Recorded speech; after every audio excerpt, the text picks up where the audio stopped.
Cordial saludo, estimados estudiantes de museografía y museología. Vamos a retroalimentar como los proyectos de la primera fase. Bueno, tenemos acá los PDFs primero. Richard William Pantoja, como siempre, muy juicioso.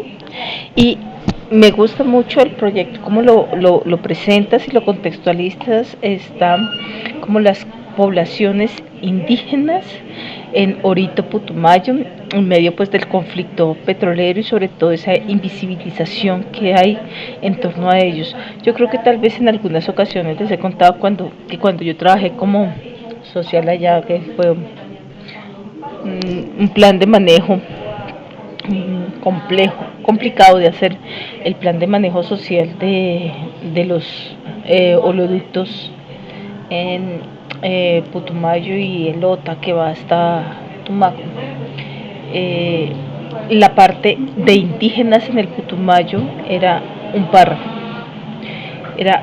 Y es que además que no estábamos hablando de los años 50, estábamos hablando de 1999, 2000, no, más, después, 2005 más o menos, fue la última vez que escribí por allá.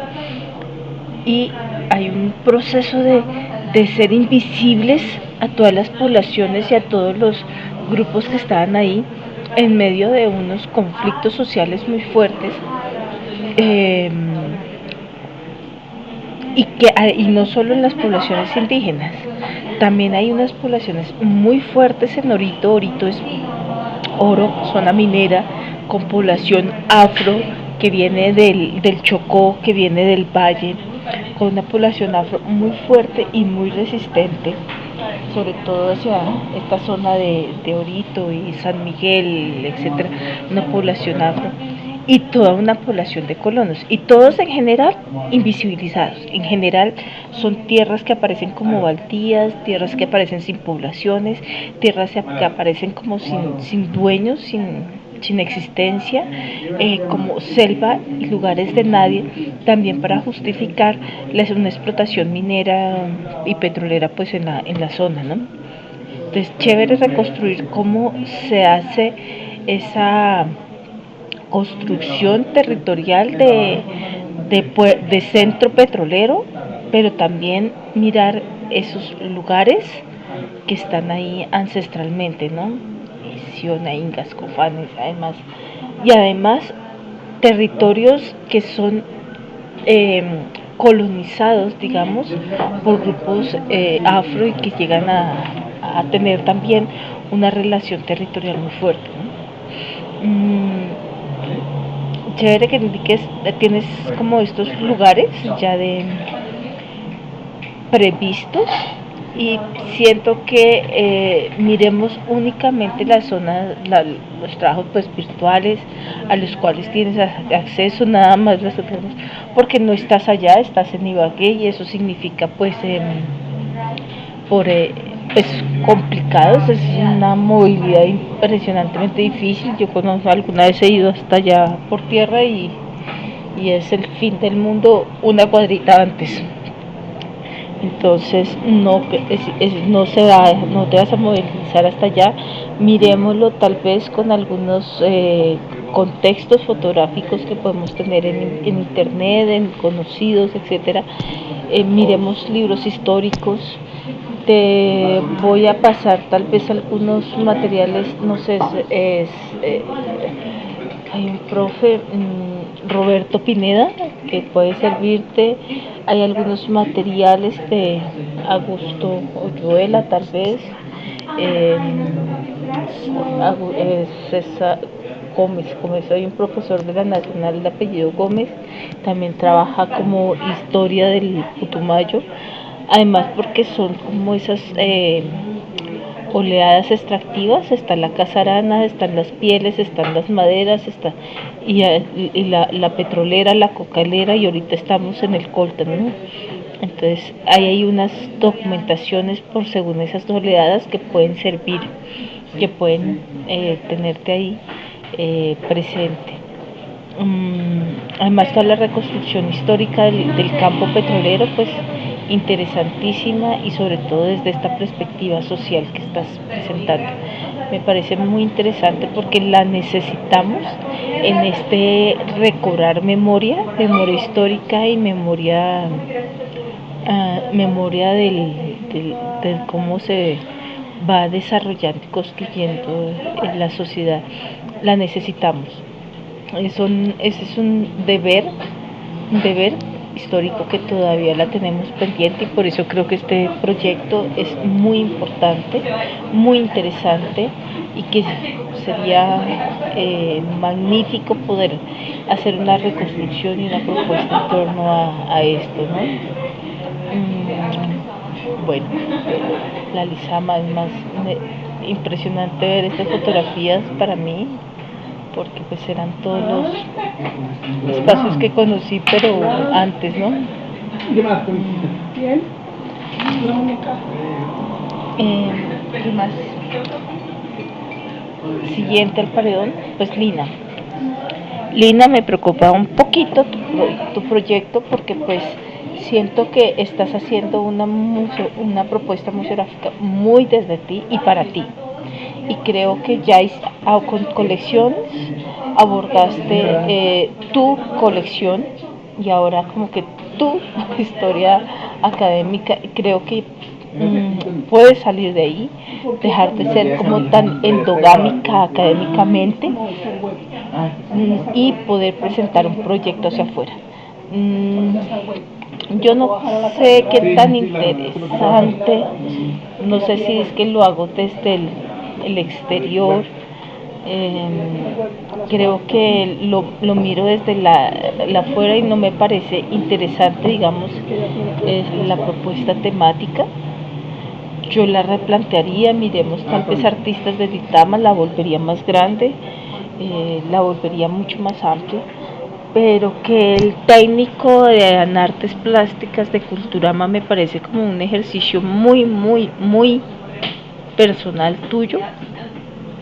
No es desde afuera, yo te invito a que hagas un ejercicio también de tomar un tema en el que no tengas una implicación personal, porque siento, o por lo menos no tan personal, porque me disculpas, lo voy a decir con todo el amor, el amor profundo, y tú sabes que yo cuando te hablo con amor profundo, como una estudiante que ha trabajado muchísimo, pero siento que es la reflexión del ombligo, ¿no? Y la exposición de nuestro ombligo en nuestro pequeño mundo, y que tú puedes abordar un tema mucho más amplio, no sé, artistas de Boyacá, la profesionalización del artista en Boyacá en distintas etapas, mirar otros elementos que pueden ser mucho más amplios a observar mi propio desarrollo. Entonces ya lo hiciste con colecciones y bueno, se miró, pero creo que ahora para museografía sí es necesario salir más allá de tu mundito pequeño y poder hacer un ejercicio mucho más amplio y una construcción más interesante, tal vez a nivel de Duitama, a nivel de Boyacá, y poder presentar, por ejemplo, la configuración de algunos artistas en Boyacá. Memorias del técnico en artes es muy puntual, demasiado puntual, y entonces eso hace que pierda como cariño al asunto, ¿no? Como que cuáles son los elementos que podrías tener. Tal vez, obviamente, hablar del técnico en tu cultural del Duitama puede ser interesante, pero tal vez si se aborda desde otros puntos de vista mucho más amplios. El siguiente, este es otro, ¿qué pasa? Lo contrario a Lina Sofía. Juan David, es que con Juan David yo siento que tienes algunos pequeños problemillas, y es que tú te saltaste el juego completo, o sea, el juego tiene varios pasos y la malla curricular tiene se requiere unos cursos para poder comprender los otros. Y sí creo que aquí hay una problemática en que tenemos que determinar qué significa la nueva museología. Y nueva museología no es hacer una exposición porque sí, sino cuál es la mirada crítica que se le da a eso que estás presentando y estás abordando. Entonces, tú te me saltaste colecciones y te me saltaste oralidad y hasta ahorita estás haciendo antropología visual. Entonces vas a tener muchísimos problemas y mucho más trabajo en contenidos. Yo creo que te fuiste directo al postre y no vas a disfrutar tanto como deberías con los elementos conceptuales que tienes. Tú me planteas acá una exposición gigantesca, casi un museo, en torno al manejo del pueblo Tairona, incluso visto hasta ahora sus grupos de los cuales que son descendientes aracos, huivas, caulis, cancuamos. Luego estás analizando, digamos, un proceso de formación de los últimos, no sé, 800 años, desde la arqueología a la historia, y que si eres el Museo del Oro, pues es tu razón de ser. Pero tienes que pensar que vas a abordar una exposición y que aquí ya hemos abordado un proceso de inclusión social y de observar el para qué de una exposición, ¿sí? El para qué y por qué es patrimonial estos objetos. Estos objetos no son patrimoniales per se y por sí, son patrimoniales porque hay unos valores simbólicos que están detrás de ello y que tienes que pensar que también en esos valores patrimoniales que están ahí intrínsecos de estos objetos, pues hay unos elementos culturales que pueden sobresalir o no. Entonces yo te invito a que reduzcas este enfoque temático y a que busques un elemento que sea simbólicamente cultural, que sea relevante para la población, pero también que sea interesante desde la museología crítica o la nueva museología, ¿no? ¿Para qué vamos a hacer una exposición del Tayrona cuando hemos tenido millones de exposiciones del Tayrona? ¿Cómo para qué? ¿Qué es lo nuevo acá?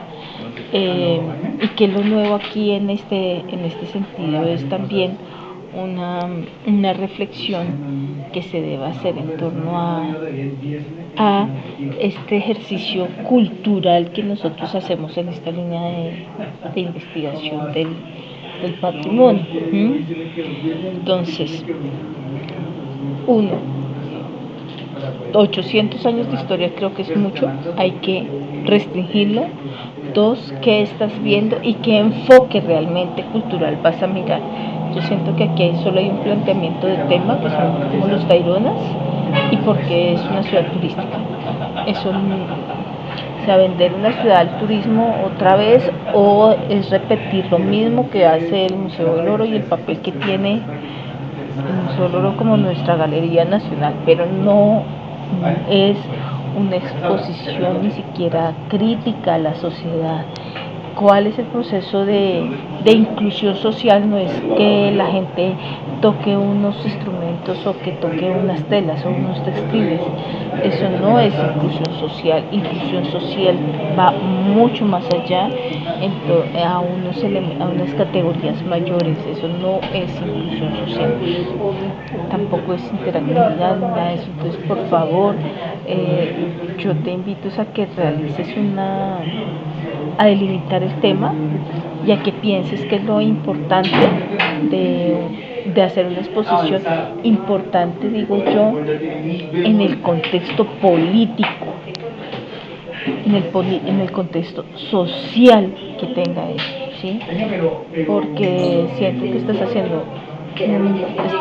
planteando el tema del Museo del Oro, hablar de los Taironas en Santa Marta para el público turístico, y eso no es lo que quiere ni la nueva museología, ni la museología crítica, ni la sociomuseología, y tampoco es lo que hemos venido abordando desde antropología visual, oralidad, un manejo de colecciones, que son enfoques del patrimonio distinto, ¿no? Entonces, a replantearse estas cuestiones de qué es lo patrimonial y por qué. No es porque vende a los turistas y no es porque y no es porque es patrimonio per se, porque sí, porque es antiguo, porque es de los tairones, porque no, es también esa apropiación social que hacemos del patrimonio. Bueno, el último trabajo es el de Javier Osvaldo López Calixto. Entonces, aquí vamos a mirar otro con respecto a las poblaciones indígenas. Es el tercero porque ya tengo uno con fibras naturales, otro con el de Orito Putumayo también, el de los Taironos también, y este sería otro con los nuestros. Lo que logro entender de tu proyecto es que vamos a revisar lo que me llega, digamos, a través de la historia y a través de la memoria y que aún permanece vivo en los departamentos de Cundinamarca y Boyacá. Permanece vivo, por ejemplo, la alfarería que tú conoces muy bien y que digamos está este tipo de raquir arrastrado que es muy tradicional desde los tiempos coloniales, incluso los vidriados que luego se pusieron ahí, pues, pero está en ese tipo cerámico del raquir arrastrado y el nemocón arrastrado también. Los desgrasantes de tiesto, que en la cerámica el uso de los desgrasantes de tiesto para zipaquirá y para nemocón, el uso de los tejidos, digamos, el uso de algunos tubérculos. Hay muchos conocimientos y yo creo que sería interesante también restringirlo a uno y que nos pueda abordar, hacer más pequeño, ¿sí? Hay muchísimos elementos de lo muisca que todavía perviven en nuestra comida, en nuestra cerámica, en las costumbres, hasta en la misma lengua, ¿no? Además porque perviven en algunas comunidades más que en otras, ¿no? Hay sitios, no sé, donde la fuerza es mucho mayor sobre todo territorios agrícolas, territorios con historia y con memoria, que como los pueblos de Boyacá son mucho mayores que en las ciudades como Tunja y Bogotá. Sería bueno mirar unos elementos que perviven y definirlos exactamente. ¿Y cómo vas a hacer ese acercamiento a ellos y para qué? ¿Qué elementos críticos vamos a tener aquí en este ejercicio, ¿no? Un por qué nos acercamos a estas memorias, un qué queremos conseguir con esto. En cuanto a las infografías, me parece que pues si bien la de Javier y la de Juan David tocan los temas que abordan las lecturas, son las que menos profundidad tienen y a las que quedaron faltando algunos elementos teóricos ahí como que nos faltan, ¿no? Hay un trabajo interesante que puede hacerse, Javier, y es a través de la iconografía. Y ahora que haces pictografías, tejidos, orfebrería, cerámica, es tal vez como esta iconografía todavía continúa y está presente en algunos elementos tradicionales aún, hoy por hoy, ¿no? Y en las representaciones que aún se hacen y sobre las cuales se sustentó también hasta la misma Iglesia Católica. Hay unos ejercicios que ha hecho el Hipri de mirar mantos de las vírgenes de Boyacá que están en relación con las litografías que se han registrado en Boyacá. Pero eso es como una idea que me suena, ¿no? Como mirar la iconografía. Obviamente otra cosa que tienen que tener en cuenta es que ustedes son artistas, ¿no? Entonces mírenlo desde el lado del artismo, desde el lado del arte. Yo soy arqueóloga, yo lo haría desde la arqueología, pero yo les diría, ustedes creo que tienen que hacerlo más desde el lado del arte, desde la iconografía o desde lo simbólico. Obviamente, claro, puede ser desde lo Muisca o desde lo Tairona o desde lo Shiona, pero sí les aconsejo siempre mirando el componente artístico que esté presente ahí. Bueno, eso es todo. Hasta pronto.